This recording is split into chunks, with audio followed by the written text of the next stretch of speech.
বন্ধুসকল আজি আদানী গ্ৰীণে কোৱাৰ্টাৰ 1 ৰিজাল্ট ডিক্লেয়াৰ কৰিছে আৰু যদি আমি চাও তেন্তে দেখো যে আদানী গ্ৰীণৰ টোটেল ইনকাম কোৱাৰ্টাৰ 1 কোৱাৰ্টাৰ 2823 কৰৰ পৰা বাঢ়ি 3122 কৰিছে যিটো প্ৰায় 10%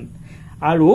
যদি ইয়াৰ অন ইয়াৰ চাও তেন্তে দেখো যে ই 2550 কৰৰ পৰা বাঢ়ি 3122 কৰৰ হৈছে যিটো প্ৰায় 23% জাম এবাৰ যদি আমি টোটেল প্ৰফিট চাও তেন্তে দেখো যে আদানী গ্ৰীণৰ কোৱাৰ্টাৰ অন কোৱাৰ্টাৰ প্ৰফিট 310 কৰৰ পৰা বাঢ়ি 629 কৰৰ হৈছে যিটো প্ৰায় 102% জাম আৰু এবাৰ যদি আমি ইয়াৰ অন ইয়াৰ চাও তেনে হলে প্ৰফিট 323 কৰৰ পৰা বাঢ়ি 629 কৰৰ হৈছে যিটো প্ৰায় 95% জাম এই সুন্দৰ ৰিজাল্টৰ ফলত আদানী গ্ৰীণৰ ইপিএছ অৰ্থাৎ আৰ্নিং পাৰ শেয়াৰ 2.63 হৈছে যাৰ ফলত আদানী গ্ৰীণৰ পি ৰেচিঅ'ত এক সুন্দৰ ৰিকভাৰী